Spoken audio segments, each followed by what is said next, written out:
Il-UHM Voice of the Workers tinsab imħasba bin-numru ta' każi pożittivi tal-coronavirus li qed ikunu rrapportati ta' kuljum u spjegati li tifhem li dawn in-numri qed joħolqu ansjetà lil ħafna ħaddiema. Fis-stqarrija l-Union qalet li rċevet diversi talbiet mingħand il-ħaddiema u qed terġa' tisħaq li l-postijiet tax-xogħol jimxu skont il-linji gwida li ħarġu mis-Superintendent tas-Saħħa Pubblika. L-UHM qed teżiġi li l-Gvern jerġa' jagħti l-opportunità lil ħaddiema kollha li jaħdmu fis-settur u fis-servizz pubbliku sabiex min jista' jkompli jaħdem bit-telework. Nam bħala prekawzjoni ħalli jitnaqqas il-kuntatt wiċċ imwiċċ u jkun hemm numru żgħir ta' ħaddiema fl-istess post. Fid-dawl ta' dan kollu saħqet illi l-Gvern għandu wkoll jerġa' jkunsidra din il-proposta mhux biss għax kienet esperjenza pożittiva għal ħaddiema iżda anke għal min iħaddem.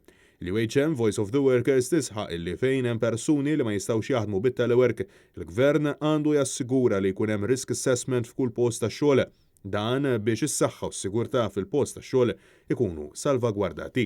Għalhekk qed tappella fost oħrajn li jkun hemm linji gwida kif jiġu immaniġġjati dokumenti jew posta kif ukoll kwarantina ta' 15-il ġurnata qabel jirritornaw għax-xogħol il-ħaddiema jew klijenti li jkunu sifru.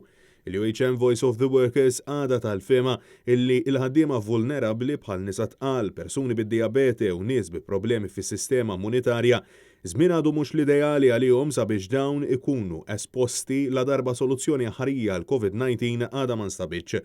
L-Union qed titlob sabiex jirbaħ is-sens komun u jittieħdu deċiżjonijiet f'waqthom ħalli s-saħħa u s-sigurtà taċ-ċittadini jiġu salvagwardati.